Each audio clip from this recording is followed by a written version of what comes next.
Alright, welcome to this set of videos in which we're going to create some basic twin-stick shooter style gameplay. And to do this we're going to start off in a blank project. So in the previous videos we were just kind of exploring how Unity worked, but now it's time to get serious and start making some gameplay. And this is going to be the foundation for the rest of the tutorial series. So you're going to take this project through the remaining sections and improve and increase the features and all that good stuff. So the first thing to do is to open Unity Hub, and if you went through the last set of videos, this should already be set up. You should have a version of the engine, some version that works, and we are going to create a new project. Click the new button up in the top right, and we're going to choose 3D, just a basic 3D project, and I'm going to name this Twin Stick Prototype and just send it to the desktop.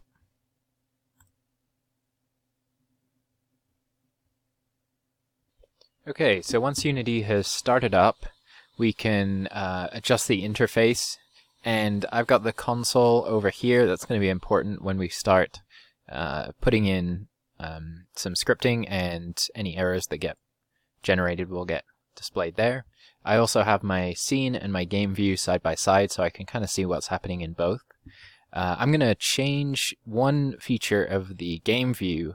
I'm going to change this free aspect to 16:9, and this is going to lock this view to a certain resolution, which means as the game window increases, it doesn't change the aspect ratio.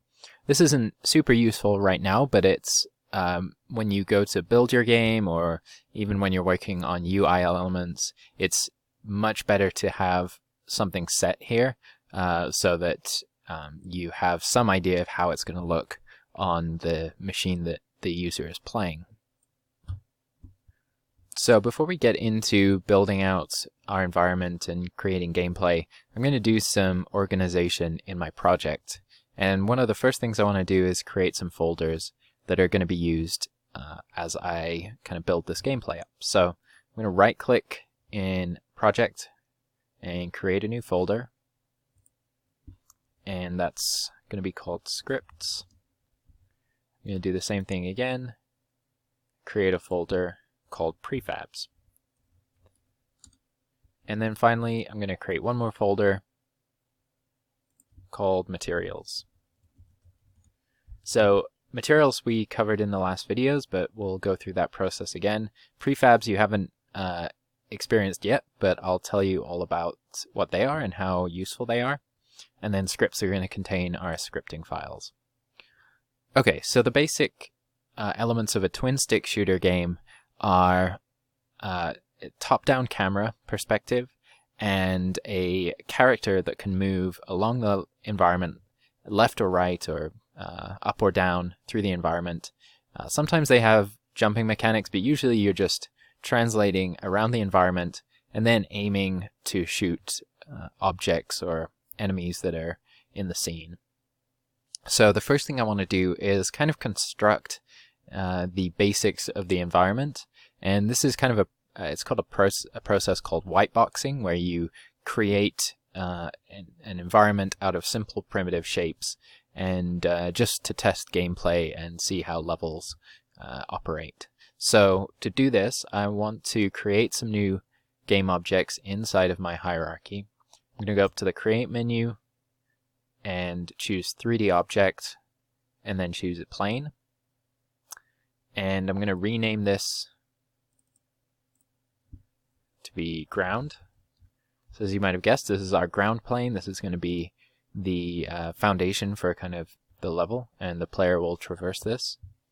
Right now it's kind of small, limited space, as you can see here. So I'm going to, in the transform, increase the scale on the X to 10, and then the Y is the height. So I could plug in any number here, but it's not going to do anything. So I'm going to leave that as 1 and plug in 10 for Z. That's going to give us a nice big terrain, so we should have plenty of space to operate inside of here. It's also super bright right now, so I'm going to take my directional light and I'm just gonna lower the lighting down to, let's do 0.6. I could also change the material on this. It's using the default material, which is set as white. That's probably why it's so bright. But for now, just to fix the lighting globally, I'm just going to set in some values that look decent. Okay, so we have our ground. Let's add some obstacles here. So I'm going to go to 3D object again, grab a cube, and that's going to stick it somewhere in the environment. And I'm just going to use the transform tools available up here, or with W, E, and R on the keyboard, to move and rotate and scale this object. I can use Control D to duplicate it and create different versions of it. Or I could use the Rect tool here to adjust the size as well in kind of a different way. So I'm just going to go through and create a few different options just to give us something in the environment to kind of bump into and explore, and also for something for the camera to see, so that we can actually see what's kind of going on.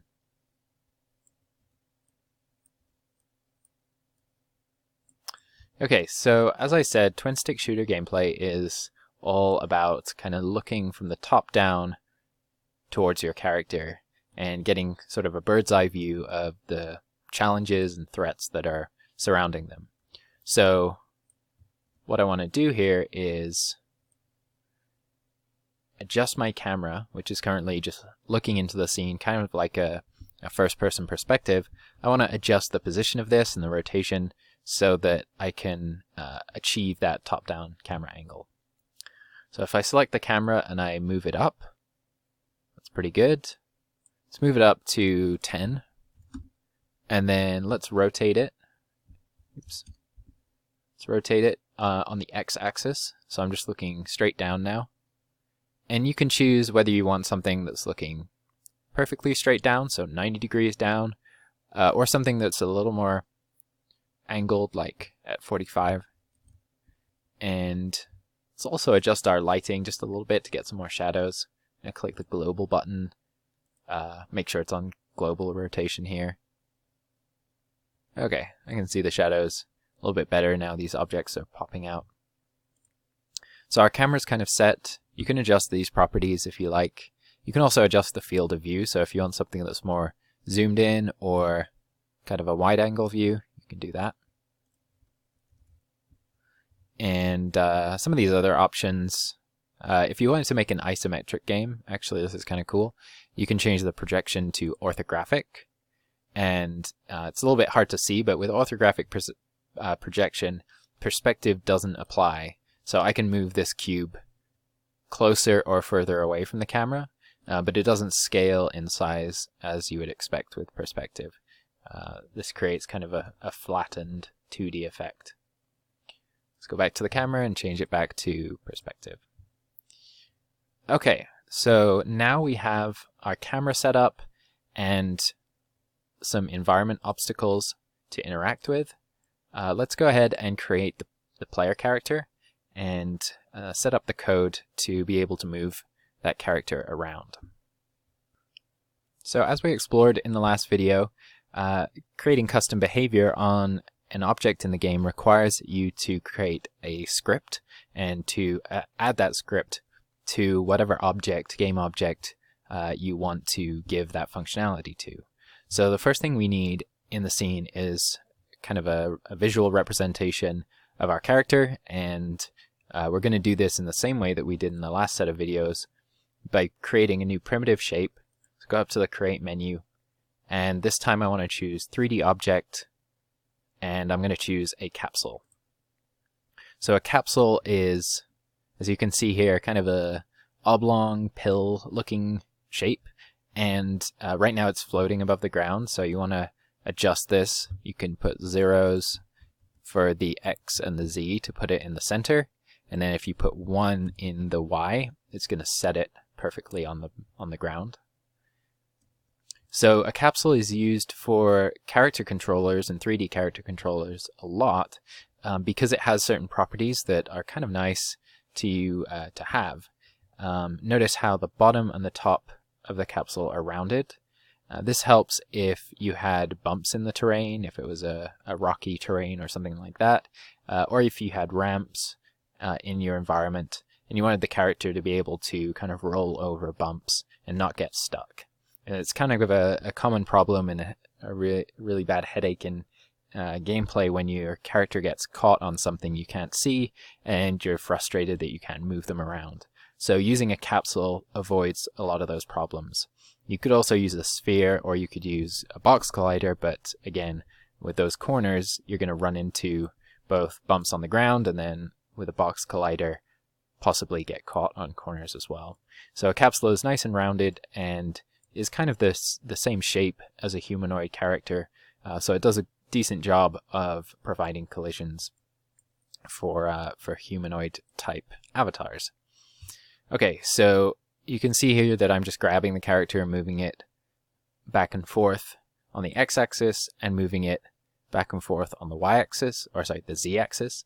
So these are the two axes we want to enable player input for. We want to take player input in the same way that we did in the previous set of videos and apply those to this character. Now I'm going to do it the same way we did with a rigid body. And again, the rigid body is a component that adds physics or enables physics on whatever objects it's attached to. So I'm going to click Add Component on my character, type in rigid body, and now it's added, and we can access this component and add a force to push this character around. Now my hierarchy here, my scene is getting a little messy, so I'm going to start cleaning some things up. Capsule, I'm going to rename to player. And all of my environment elements here are just hanging out in the scene. And it's okay if you have a few of them, but as soon as you start getting dozens of these, your hierarchy starts getting really messy. So one way to organize things is to create empty game objects and then file these things under those empty game objects. One thing to avoid though is you want to make sure that your empty game objects don't have a scale set, so their scale is normally 111, and make sure that that's the case. Otherwise, you may try and rotate and adjust child objects and things may end up looking strange. So make sure their scale is set to 1, and it's good practice just to zero them out in the scene. That way you can keep things kind of snapped to the grid if you want to. Oh, that's actually a useful piece of advice. So to snap to the grid, you can hold down the control key while moving things around, and it will snap in increments of 1. So if your object is set to be aligned to the grid, like this is a -4, then it's going to snap between whole numbers. If it was set to something like 5.5, then it's going to snap between 0.5s. But holding down control will let you snap to the grid, which is sometimes very useful if you're constructing a environment out of the same size units of blocks and things. Okay, so we have our empty game object, and I'm just going to rename this and call this environment. And then I'm going to shift select all of these cubes in the ground and drag them and drop them onto the environment. And now, if I wanted, I can shift the environment around. You can't really see the ground moving, but it's moving everything together. Or I can just fold this down, and now it's kind of organized and hidden away. Alright, so now let's dive into some scripting and get some behavior on this character. Now, as I said, I want to apply force to the character in the X and the Z coordinates, and I want to do this using the keyboard. The kind of standard setup for a twin-stick shooter, at least on the computer, is to use WASD to navigate your character. So A and D will move them left and right, and then W and S will move them forward and back. And I want to tie my inputs from the input manager to these axes. Now if we go and look at our input manager, we can go to Edit, Project Settings, and then click on Input, and click on Axes, drop this down, and remember last time how we had our horizontal and our vertical axes that were giving us the inputs, kind of containing the inputs from the keyboard, and then providing them as a -1 to 1 range. This is where those inputs are set up. So this is where their names are specified, and you can change them if you like.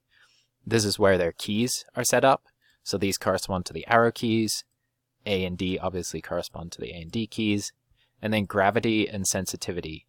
These are properties that change how fast or slowly the input manager responds to key presses. So by default, horizontal, without any keys being pressed, is 0. It returns 0 if you get that access. If the user presses the A key down, then horizontal, the variable, will go towards -1 because it's going left. How fast it goes towards -1 will be determined by the sensitivity. So it's not immediate. It doesn't immediately go to -1. It starts slowly incrementing over the course of a few frames. Maybe it's 5 frames or 10 frames or something like that. And it moves towards that -1 value. And this, for keyboards, is nice because it emulates a little bit of analog input feel. Now, if you had an analog thumbstick, that would not necessarily have this same feature, because a thumbstick is an analog control mechanism, which means it can be it doesn't just go between whole numbers between 0 and -1 and 1. You can hold it halfway down towards the left and get a -0.5, or halfway down towards the right and get 0.5. So it's an analog input device. A keyboard is a digital device, and so these are controlling how fast that digital device responds. So that was all kind of a digression, but what you need to know is if your character is feeling slow and sluggish and you want a more responsive feel, you can change this and increase it to something like 100, and it's going to go very quickly now between 0 and -1 or 1. How fast it returns back to 0 after the user has pressed or released the key is determined by gravity. So gravity can also be set to 0 if you want it to stop very quickly. So just think about this in terms of, acceleration, how fast the character is going to start moving, and deceleration, how fast it kind of stops. That's not the whole piece, picture. It's just a piece of the puzzle, but it's important to remember that these exist. Otherwise, you may be tuning your character and frustrated that you can't get the feel that you want. And that's because these are doing some extra interpretation. So I'm going to set these to 100 on both of these because I like a more responsive feeling character. I don't like a sluggish and slow character for most games, but depends on the type of game, and it also depends on what you want to do as a designer. Okay, I'm going to close this down. Now let's create a new script and start getting some movement onto this character. Okay, so in Scripts folder, I'm going to right-click, choose Create C# script. Then I'm going to call this Player Input, no spaces, capital P, capital I. And once it's done compiling, lower right-hand corner, there's a little compiling icon there. Double-click it and open it up in Visual Studio. Okay, so here's our script. Now, you should be familiar from the last videos of what the functionality here is. And we're going to do very much the same thing that we did before. I'm not going to change it too much up to start, and we'll look at addressing some of the issues later. It's going to be a little bit different because, of course, we're moving our character in 2 dimensions instead of just 1. So the first thing I'm going to do is in my update loop, I'm going to create a new vector3 variable and call this movements vector, and I'm going to set it equals to vector3.0. That's creating this new movement vector and initializing it with just a default value of 0.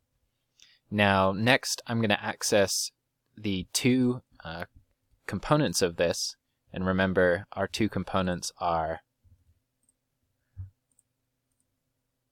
our X left and right axis and our Z up and down axis. So I'm going to do movement vector dot X, and just like before, I'm going to set it equal to input dot get axis, and inside the parentheses do quotes and type in that key name horizontal and semicolon to finish that line. Now I'm going to copy, actually let's type it up again. Copy paste can sometimes introduce errors, so just want to be clear about what I'm doing. Movement vector dot Z, this is the Z axis, and equal to input dot get axis. This time we're going to choose vertical. So it's a little bit confusing here that we're using this keyword vertical, and that's just due to how Unity has set up the input manager. Remember that behind the scenes, all this is doing is just reading the input from whatever keys have been associated with this name, right? So in our case, the W and S keys were associated with this vertical axis, the A and D keys associated with this horizontal axis, and by setting it equal, or getting this and applying it to the movement vector.z, we're going to push it backwards and forwards in space. Now, the last thing we want to do is apply this movement vector to the rigid body and add it as a force. So I'm going to do get component, and the type is rigid body, and then open close parentheses dot add force, and then open close parentheses again, and type in movement vector. Now this is doing much like it did on the previous game prototype we were working on, and this movement vector is pretty small. -1 to 1 isn't quite big enough to do what we want to do. Plus we might want to adjust it. So what I'm going to do at the top, same thing we did last time, and type in public float and call it speed. And I'm going to set it equal to 10. Use that F keyword to make sure it's saved as a float. And I'm going to take this speed, and instead of multiplying it in these lines, which is what I kind of did before, I'm going to multiply it down here in the movement vector. So now it says add force movement vector dot speed. So it's going to apply multiply speed into this movement vector on all the axes. It's not just doing it on horizontal or vertical, it's scaling that vector by whatever speed is. So this should give us a little more force and power. So go ahead and save, and then let's jump back into Unity. Now we can hit play and see how it works, and it might work a little bit differently than anticipated. Let's find out. So press the A key. Oh, we forgot to do one very important thing, and that was add the player input to our game object. Of course, it's not tied together right now, so drag and drop the player input script onto player. Don't forget to do that. All right, let's hit play and press the A key, and our character falls over. We can roll him around, but this probably isn't the behavior that we're going to want for our game. So what's happening here? Well, what's happening is there's nothing to stop the player from falling over. Basically, we're adding a force, and because there's friction and collision happening on the bottom, the top of the character moves with that force, and the friction causes it to just fall straight over. So the way we get around this, easiest way to do it, is inside the rigid body component. So click on your player and then scroll down to rigid body, and here under constraints you can choose to freeze the position on each of the axes or freeze the rotation. This is what we want to do. So we want to freeze it for X and for Z.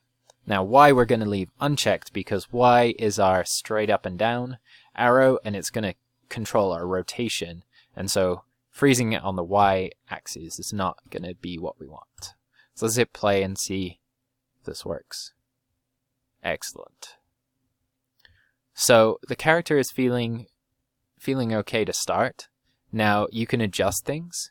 You can adjust the mass here, you can adjust the speed, you can adjust the drag and the angular drag, and all of these are going to change kind of how the character feels to move around. So if I don't like how slow and sluggish it is, maybe I want to increase the speed. So now it feels a little more lively, but it's also accelerating to a really high speed and getting off screen very fast. So I might want to add some drag. Add 20 to the drag. That's way too much. So let's increase the speed. That's pretty good. Let's try decreasing the mass by half. Okay, so that feels very different. Now my character is kind of jumping to life because it has a high speed, but the drag is stopping it from moving very fast. And also you can see over in the scene view, it's just spinning. So I might want to take my angular drag and put in something to make it stop rotating. Angular drag relates to rotation. So that feels pretty good. Now it depends on what type of game you're making for what type of character control you're going for. And it's really tough to know what a good feeling character is without having challenges and obstacles for the character to interact with. So later on, we'll be adding enemies and obstacles, and that'll help us define whether this character feels good or bad. For now, it's feeling better to me. It feels like I can dodge things much faster because I have a high speed. Maybe my drag is a little too high. I want a little higher max speed. That feels pretty good. Now, I'm editing these changes in play mode right now, and the default Unity behavior is to lose any of your changes as soon as you unclick play. This is going to be something you'll run into and a headache you'll have to deal with. There are tools that let you kind of get around this behavior, but one of the easiest ways to do it is to right-click on a component and just copy that component. And now when you uncheck play, all of these values, both in the rigid body and the player, are going to jump back to their defaults. But at least in the rigid body, because I copied the component, I can right-click again and do paste component values.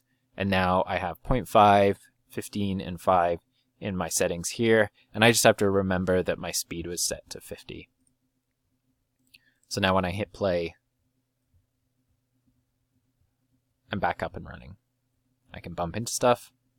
It's functioning pretty well. Okay, so that's going to wrap it up for this video. In the next video, we are going to work on more character control, so giving the character rotation, and then also giving him the ability to fire projectiles. So we'll go over how to create things at runtime in the game world as it's running, and then also how to use prefabs, a super useful feature, and also play with some physics collisions and see what we can do there. So the next video will go into more features for the player.